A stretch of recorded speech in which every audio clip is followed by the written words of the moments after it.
you, Brian, very much. Good morning, everybody. Now, if I start blaring too much or get too loud, just let me know. We're going to talk about manure management. Anybody pronounce it different than manure? Anybody have their other? Well, we're not going to go there. You know, there's all kinds of sources of nutrients. There's commercial fertilizers, biocides. Legumes provide P and K when they decay. They also provide as much as 150 pounds of nitrogen as they break down. Today we're going to talk about manure. And anybody who can get that much hay on their portable Stack wagon. let me know. I'd like to see that. When we talk about manure, we get improvements in organic matter content. That comes with a caveat that if you till the ground, you're going to release carbon. When you release carbon, you're going to cut that organic matter. So there is some, give and take, but you can add organic matter if you're adding year after year of manure. And in so doing, you increase the CEC, you increase water holding capacity, you improve the structure of the soil. You can lower the bulk density of the soil because you're giving it more tilth, more organic matter, and you can increase microbe activity.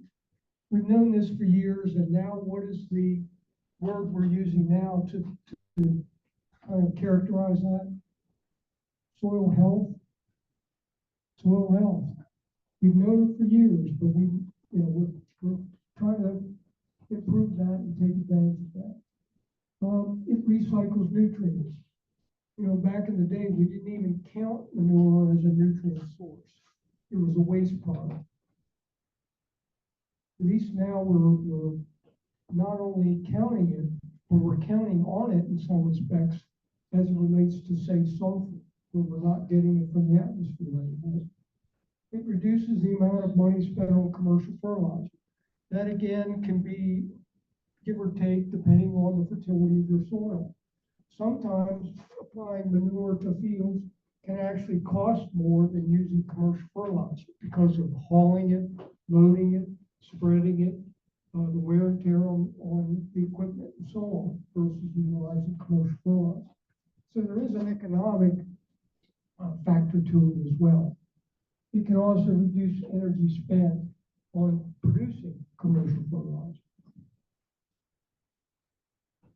Manure also contain pathogens, heavy metals, volatile organic compounds, pharmaceuticals, and antibiotics.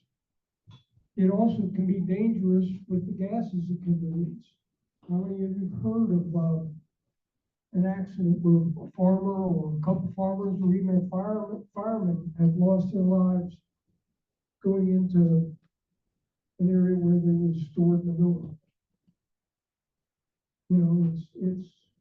It can be dangerous once it's been stored. When you apply manure, you can apply excess nutrients to the ground. Come to the Eastern Shore, we'll show you levels of phosphorus that are 800, 900, 1,000 parts per million.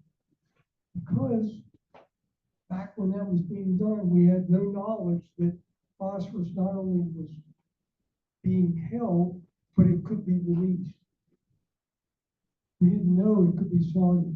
We thought it would always be attached to the soil.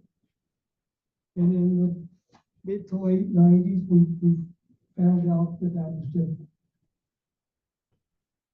You also have to deal with air quality. You've got release of ammonias, you've got releases of sulfurs, and that can cause issues. You've also got greenhouse gas issues. Remember, in the state of Maryland, is you can't apply manure between March 1st and December 15th. You can't spread on frozen ground, saturated ground, snow-covered ground with greater than an inch. And applications between September 10th and December 15th must be on an existing crop. So There are restrictions, again, that you'll find in this state that you won't find anywhere else.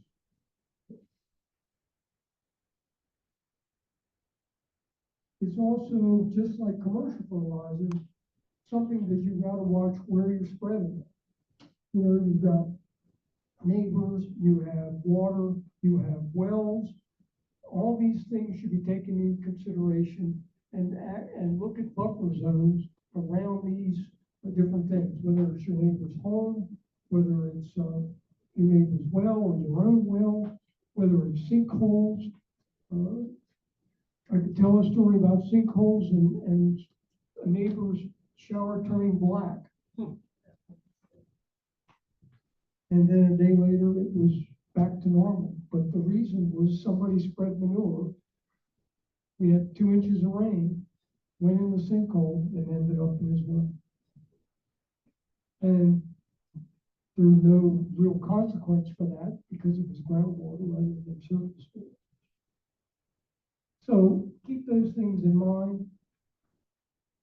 Manure and commercial fertilizer can both lose nutrients when we have weather situations that can move it. Manure is usually managed to provide 3 major ingredients: nitrogen, phosphorus, and potash. I think sulfur will play a bigger role as we move further ahead, where we should be giving credit for the manure, the sulfur in the manure. But right now, that's what we're looking at.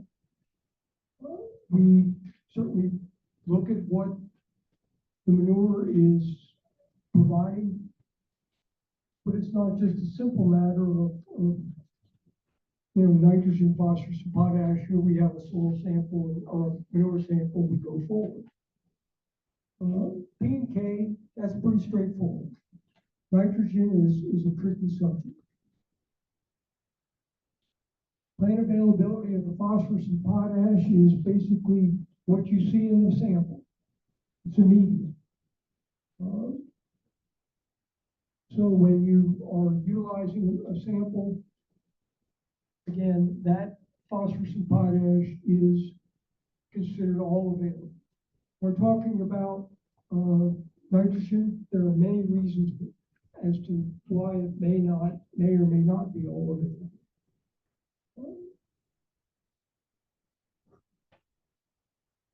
Temporary storage. In the state of Maryland, of course, we can't apply it between those dates I gave. So we got to have storage for it. And when you have storage, you change or can change the makeup of the manure. There are, I guess, other storage types. You can say directly deposited on the field, beef farms, grazing dairies, grazing any animals, you're depositing the manure directly on the field. There's no storage per se other than on the field. This is where soil sampling can come into play.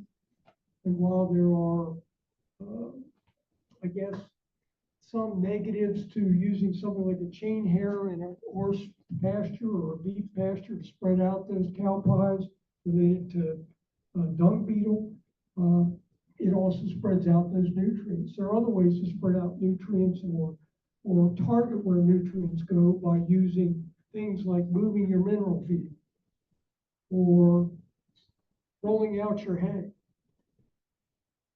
You can direct where those nutrients go and where they're concentrated by helping the animal go to the place where you want those nutrients deposited.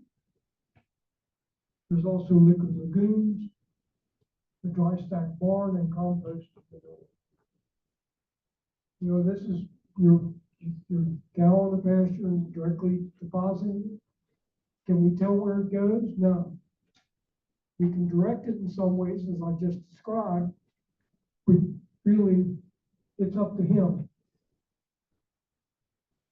Slurry stores, liquid, you can control it.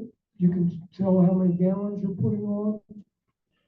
The biggest problem with slurries and liquid manure is how much water you hold and the sheer cost of moving this manure around.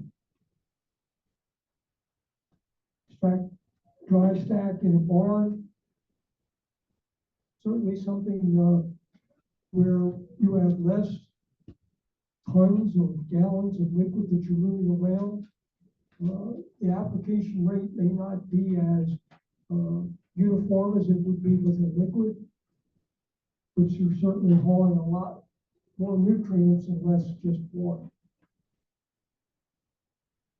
The method that has taken hold in some areas in the dairy industry is to use basically a compost bedded pack where you are going in and tilling that every day. And by tilling it, you actually are introducing air, and the manure is compost basically right in place. And it really reduces the amount of manure that has to be hauled to the feed. Of course, poultry have been doing this for a long time, where houses on the shore are not cleaned out for 3 years, 4 years, 5 years. They do crusting after every flock, possibly. But today's poultry is now where they're doing more center cuts, where they remove, say, 30 or 40% of the center of the house. And in between each flock, they actually put it in windrows and let it compost for 2 to 3 weeks, if they can, and then spread it back out. This is all part of the antibiotic or non-antibiotic trend, and helps to kill whatever diseases or insects may be in the house by using the compost method. The biggest trick is trying to keep the integrator from wanting to put another set of chickens in there faster than you really would like to compost. But it is a method, and again, we see some integrators that will go 4 or 5 years before they even consider the total clean out of the poultry house. You know, one of the issues is where would the manure go compared to where it's accumulated? You know, we've got issues with lagoons and how far you can want to haul this water and haul the manure. You've got a stockpile and how far you want to haul that manure. And all these things cost money, so the farmer is going to try to put it as close to where he stored it as he can.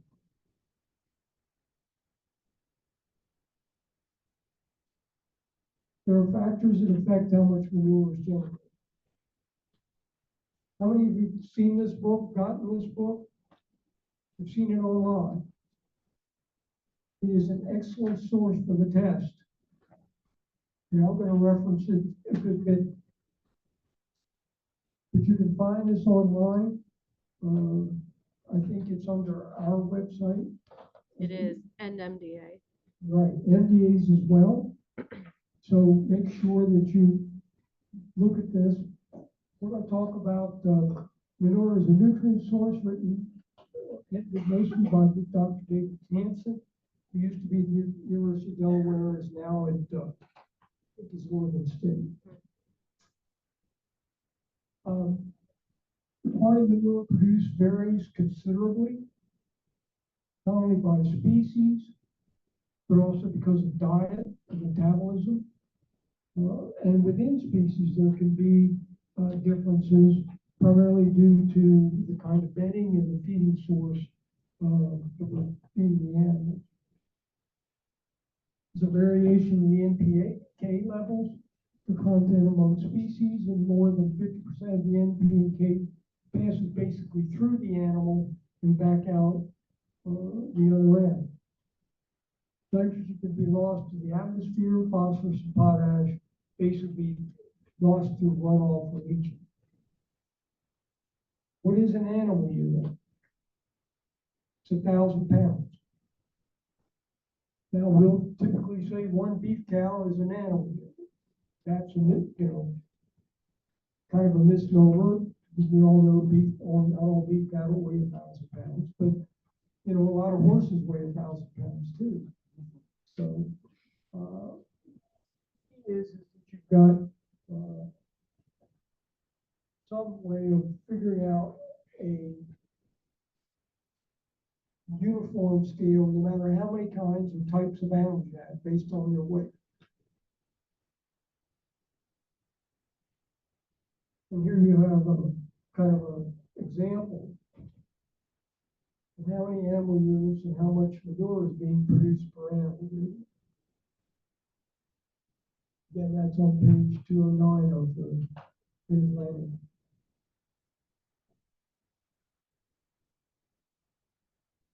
So here's a question that you as an advisor or consultant would be faced with, is how much manure is being produced by this 200 cow dairy operation. So we're going to take 200 cows, try to figure out the animal units. So one animal unit is about 0.74 of a dairy cow, and each animal unit is producing 50.24 tons. We're going to turn the units and write out the variables and do the math. And we've got a bottom line of over 4,000 tons of manure being produced. Then we have to say, how is this manure being collected? Is it, out on pasture some of the time? Is it being collected in the barn? What percentage of the time are they in each one of these? Are they out on the pasture 3 hours a day and under cover where the manure is collected the remainder of the day? Or is it vice versa? You need to know and ask these questions. So, if it's out on pasture, it's not collected. If it's under roof, then we would say that it's confined and being collected. And again, how many hours? So we have tools available through our website that can provide you that information. Where you put in this data, it'll calculate, how many animal units you have, and then based on how many days they may or not be in housing, we'll also figure out how many tons you might have to collect and apply to a field. So there's also differences in a dairy operation where we're dealing with milk production, and more production means more manure. That's also in that spreadsheet.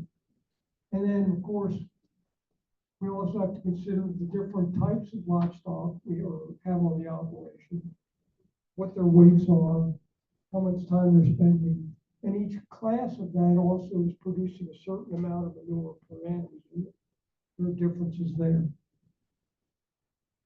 In the latest version of Newman, all this is done automatically, or you basically have the same spreadsheet within Newman, so you stay within one program.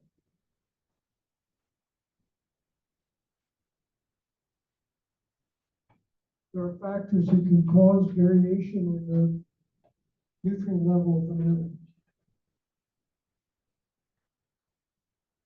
As we said, they're inefficient, basically, in their use of nutrients, so most of it is coming back out, and we must deal with it.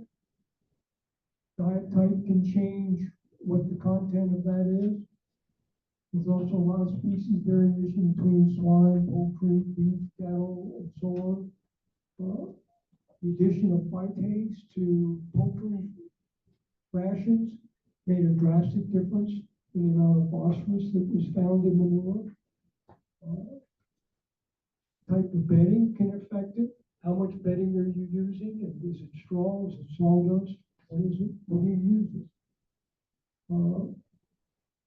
And then storage and handling can affect it. And then finally, probably most important is how you take a sample of this manure to make then recommendations from it. So here's some examples of the variation we find in manure.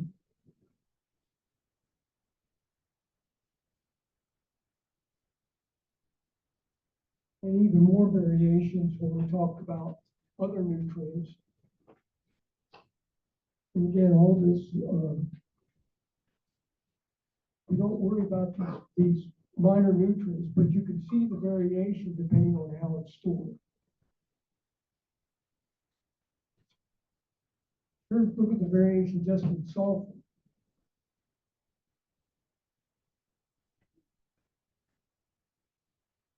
I'm going to talk a minute about phytates. This is what I found in looking at samples over several years. And we had levels of phosphorus that were higher than the potash level. And you can see back about 2014, it basically started where potash was more than the phosphorus in poultry. And that has continued in most cases. That we have, when you're looking at the analysis, you find that the percentage of potash or potassium is greater than the percentage of phosphorus. That's basically because of the use of phytates to tie up the phosphorus.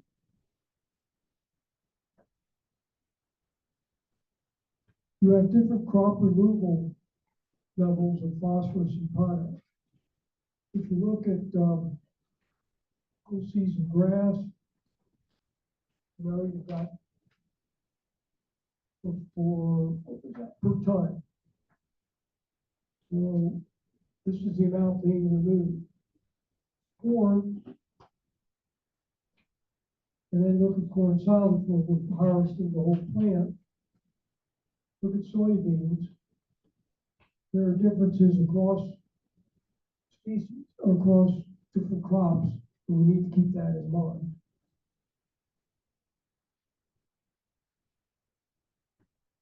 There's differences in manure.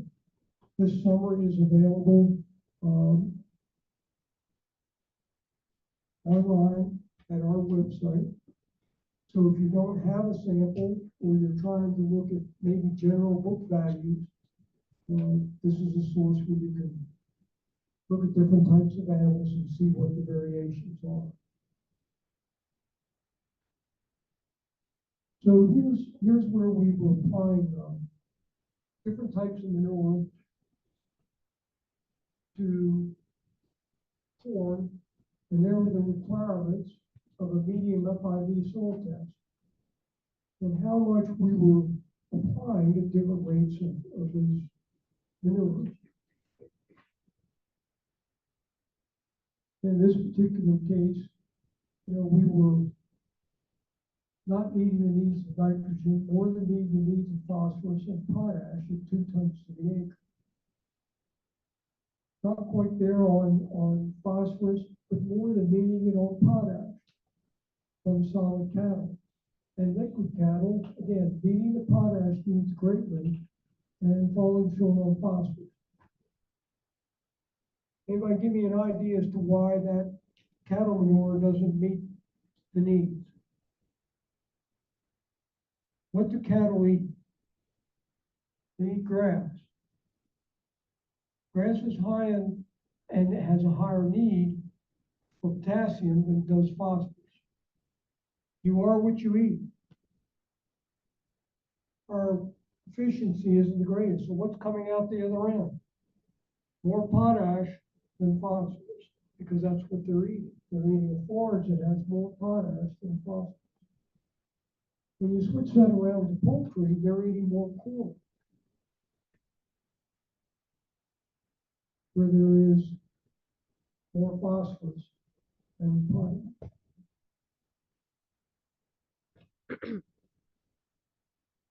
Storage and handling can cause significant nutrient loss. Sampling should be done as close to application as possible. And You can see differences in nutrient content based on dilution, settling, and volatilization. It's important to take a proper sample.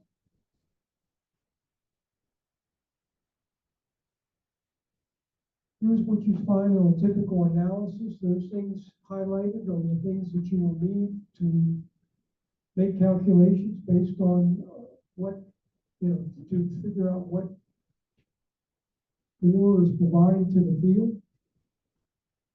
If we're doing a lagoon, make sure that it's agitated and should be agitated, frankly, for hours before a sample is taken. Here are two samples that I was given from a fellow that brought in some poultry manure. And you can see the difference between a sample taken in January. I saw this and I said, you need to take another sample. Look at the moisture.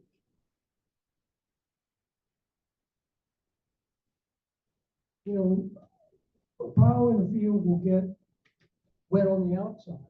It forms a crust. When you dig into that pile, it can be very dry. It's important to dig into that pile and get that second sample. Why is that important? Well, look at the difference in the amount of nutrients that's being provided for every 2 tons of manure from one sample to the next. How much would that have, you can see how much that changed the recommendations.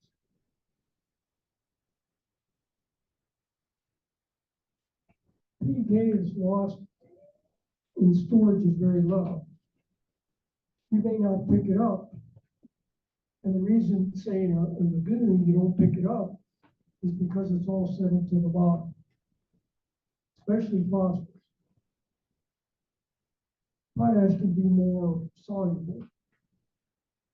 But if you have a high, you've taken a sample and it has little phosphorus and a lot of potassium in it, that's telling you that there really wasn't a really good agitation of that lagoon.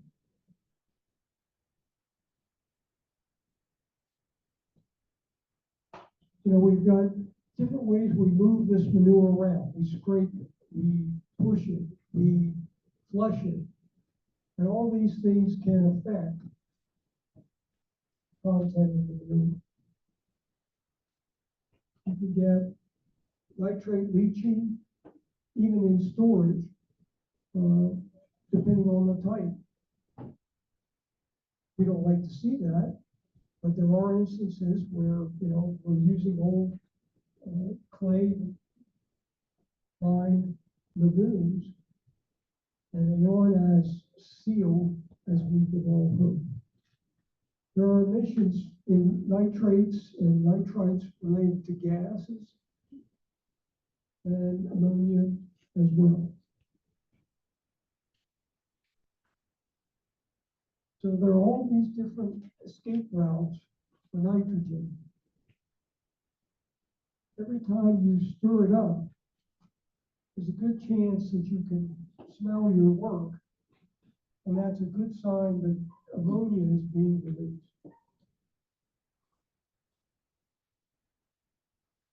You have two different sources of nitrogen in manure. You have the inorganic and the organic. Organic is immediately available, or excuse me, non-organic is immediately available. Organic breaks down over time. That's called mineralization.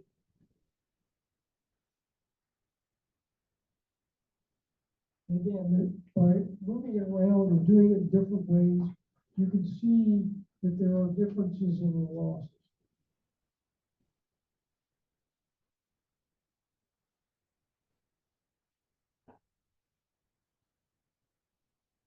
So here we have an example of where the nitrogen was 60.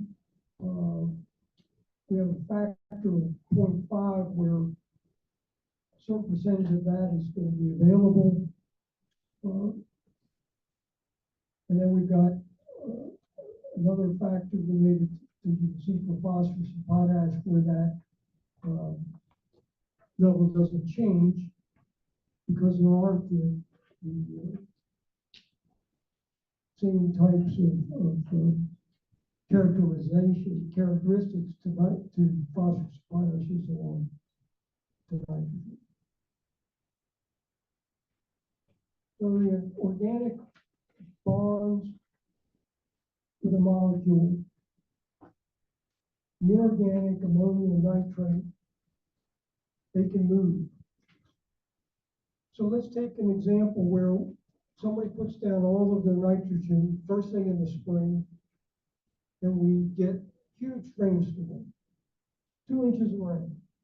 What happens to that nitrogen? Gone. Changing before the crop really needs it. What happens with manure? Well, we might lose these percentages here, the ammonia and the nitrate, but we're not losing the organic nitrogen. That's going to break down over the growing season. And all of a sudden, he's got basically where he's side dressing his manure constantly by the breakdown of the manure. That inorganic fraction can be different for each type of manure.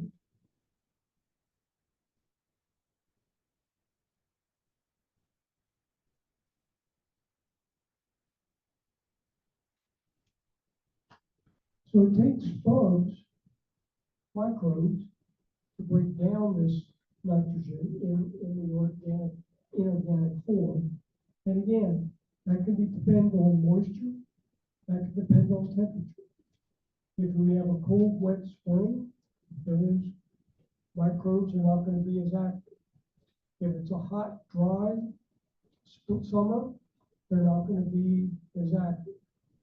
So there are other factors, not just the fact that they're there, but how active they're going to be because of weather considerations.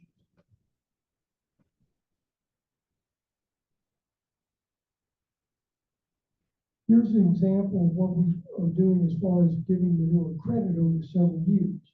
And we basically look at 3 years. The year of application, the year after, and then the second year after. Again, this is on page 218, and 9.9 of that handbook. But you can see how those change, and that they aren't all the same as far as percentage. So it's important to ask what kind of manure we're dealing with, what's the storage of that manure, how much of that is organic, what's the mineralization rate. You multiply the organic times the mineralization rate to get how much nitrogen may be available. So we have how much nitrogen is released from sawdust and poultry layer after 1, 2, and 3 years. The amount of total banded layers we got is 59 pounds. The storage factor in sawdust is at 50%. So the amount of organic, that's mineralization rate is 50%. So we multiply the mineralization rate and get 0.77. So we have mineralization. I'm sorry. The amount of organic nitrogen is 77% or 0.77. So these are the mineralization rates from the previous slide. So here's the amount of nitrogen that would be available through organic level.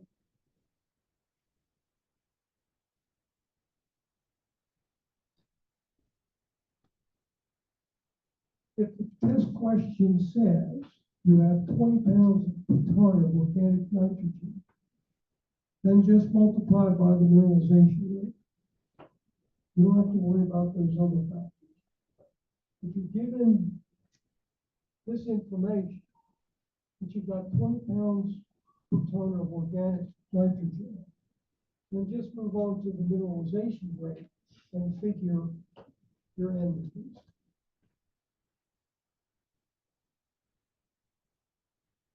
Volatilization is the loss through ammonia gas. There are two major pathways, and one is conversion, and the other is conversion of urea to ammonia as well. Now, we use urea as a commercial fertilizer, and we have to always, when we're putting out urea, take into consideration that if we don't get much rain after we apply it, we're going to get volatilized off. Regulations allow you to increase the amount of nitrogen you're applying if you're using your urea-based nitrogen, because they know, regulations know, that we're going to lose some if we don't have proper weather. So what happens is that urea is a nitrogen-containing compound that is readily converted to ammonia and through the enzyme urease, which we find in all soils. You may have heard of a urease inhibitor. And what that does is keep the urease that's in the soil from breaking down urea as quickly. Incorporation is another way to cut on the amount of nitrogen you may lose. When you get that in contact with the soil, again, there's a chemical change and you can reduce the loss through volatilization.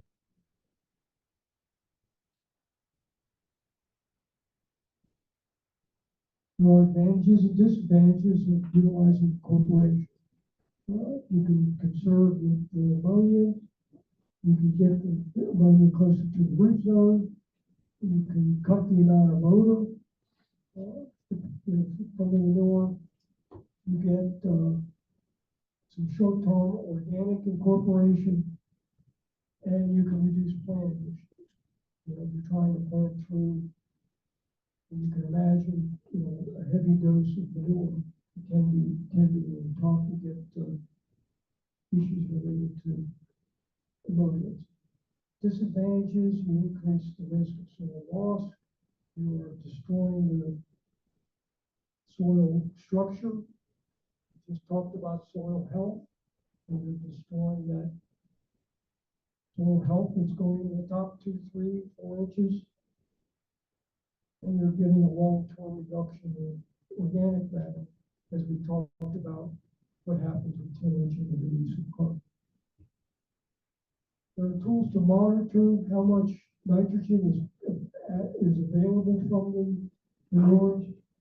We test and we test and we try to take the best example, and we don't always get what we predict in the way of the manure. And there are other factors, like I said, heavy rain, drought, that can change how much manure is actually available, how much nitrogen is actually available. So we have a freeze-dry dress test we use when corn is up to about 2 feet high. That's a 12-inch sample we take across the field, we measure the nitrate, and then make a recommendation. We have a fall nitrate test, which is required if you want to apply manures or nitrogen to small grains in the fall. Tissue sampling, ear leaf and silking, corn stalk test in the fall. These tissue samples tell you where you are. You can't make a recommendation. There's no one in the country that should be making recommendations based on a tissue sample. We're getting there, we're working on it, but we're not there yet. What a tissue sample does is tell you where you are, where you've been, and what you can do to change your management for the future.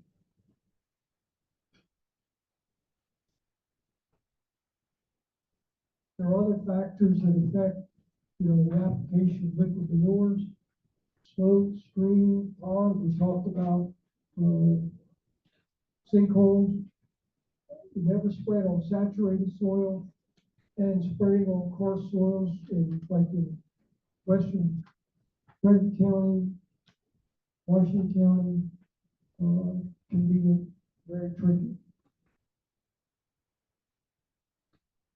You spread or not spread when you've got this kind of situation? Yeah, you can, but you better stay back 35 feet from that stream. What about here? It was flooded. You can have situations where in March it was dry, flood came, but you spread it prior to that. Not a whole lot you can do about it, but you better stay, 35 feet back from that stream. What about here? Had that inch of snow, probably frozen ground, better not be out there with your rails burnt. I grew up on my uncle's and grandfather's corner of my grandfather's local dairy farm in Baltimore County. And I was out on a field spreading when it was wet. And actually the spreader came down this way as the tractor's going this way. Should I have been out there spreading? I don't think so. But the uncle said, do it. So I did. All right. Here's an example of a map that we use in the University of Maryland program, where we're showing the green being, there's actually a blue line in there that's a blue line stream. It's actually a named stream. The green line is a 10-foot setback where no nutrients should be applied. The red is 35 feet where, again, nutrients should be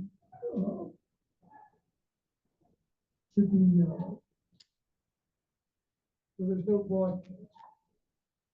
You could side dress, you could put it in the row, but no broadcast within that area. And here's a pond and how we do the same thing around the pond.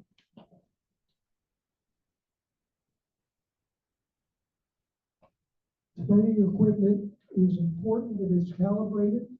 There are different types of spraying equipment, whether it's liquid or solid. Whether we're doing fertilizer or manure, they all should be calibrated.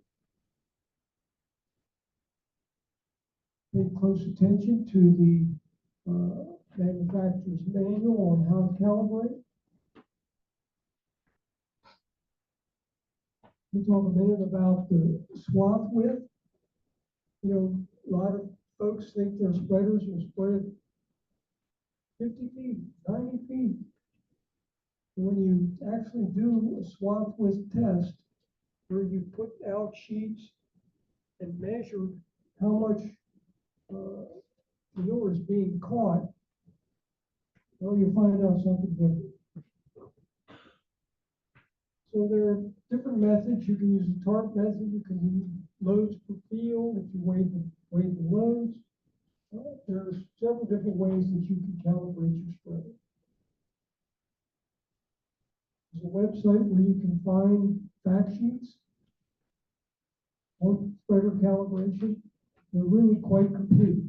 They even include worksheets to help you do the calculations. Swath width is probably one of the most important things that you do, is figure out how wide that application width is. It's a lot easier maybe with liquid than it is solid, but still it's important to do it for any of it.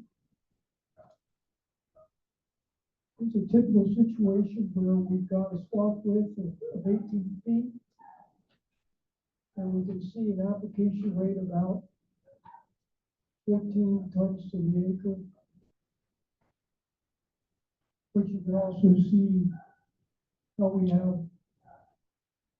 this wide divergence between what's on each end of that 18 feet. Here's a case where we went to 12 feet. And again, we've got less bars, but look at how much, we're at 16 tons instead of 14 tons. And then it comes down and up, so we're closer together, but we still have that concentration right under the spreader, the center of the spreader. Here's a 6-foot pattern. Now, if we can get any farmer to do a 6-foot path every time they cross the field, you're doing something. But you know what? You either speed up, slow down, or close the gate some, because it's a 25 tons to the acre. When it's at a 6-foot. So when we talk about effective swath width, there are methods. This is the kind of the method on how to do it. I'm not going to spend any time on it since you've already got it in paper copy. Put your drive across the center of a series of pans or pieces of plastic and tarp. You basically weigh each one of those tarps. Then you plot it.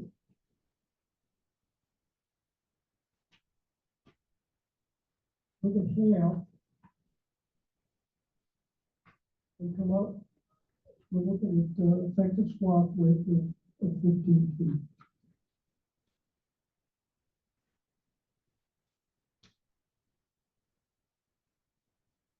And we're looking at trying to see how much we're spreading with that effective swath width. Once we have that, we drive this way. We have a set of tarps. We drive this way. We drive down this way. Drive back up this way. Then we weigh how much is on each one of those tarps and come up with what our rate per acre is.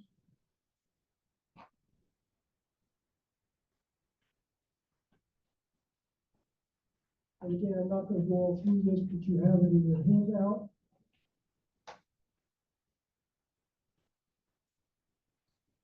And again, you could use loads per field if you like. It might probably works best if you're doing liquid. A little hard to measure up, figure out the liquid on a tarp.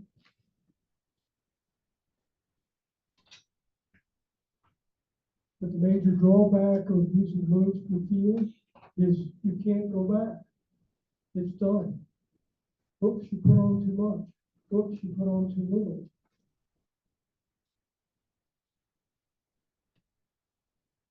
It's important for you to know that we're moving a long way with applicative technology. We have variable rate spreaders for manure. We have liquid manure spreaders that actually will measure the nutrients in the manure as it's being spread and change the weight as it's being spread based on the recommendation that the tractor set. So you set phosphorus levels across, say, the field, and as it's reading the content in the spreader, it's changing the rate to meet those phosphorus levels. These spreaders will change the rate as it crosses the field. Again, you can set the phosphorus level or the potassium level, which way you'd like to do it. And then you're making up the difference with commercial fertilizer. But here's a field that I've worked with where we have three different rate levels, there's three different yield levels within the field. And then you can apply based on those yield levels.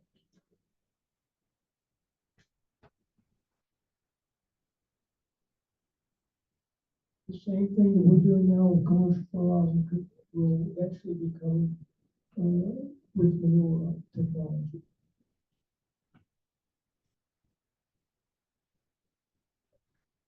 Here's an example, and again, modern technology where it shows what was applied to the field. You can actually see on a map what's been applied at what rate. And while there's only two rates here, 4,000 and 6,000, you can imagine that if you had a variable rate, you could see that across the field.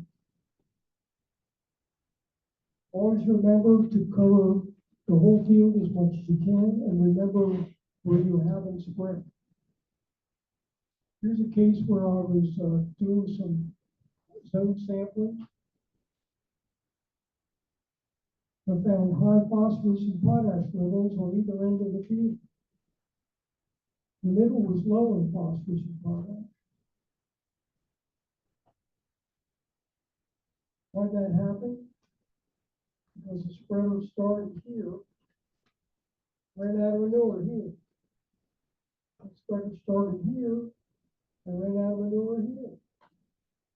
Never covered the middle of the field because they were always running out of manure. Don't forget that there are limitations to what equipment can do. You know, a box spreader can't spread a half ton to the acre. I don't know if a poultry litter spreader can spread a half a ton to the acre. Liquid spreaders can't spread 800 gallons to the acre. They can spread 10,000, but they can't spread 800. So be realistic in your organic recommendations. And with that, I'm through.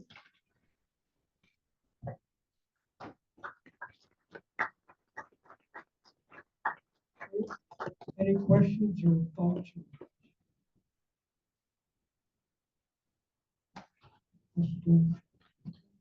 Thank you very much.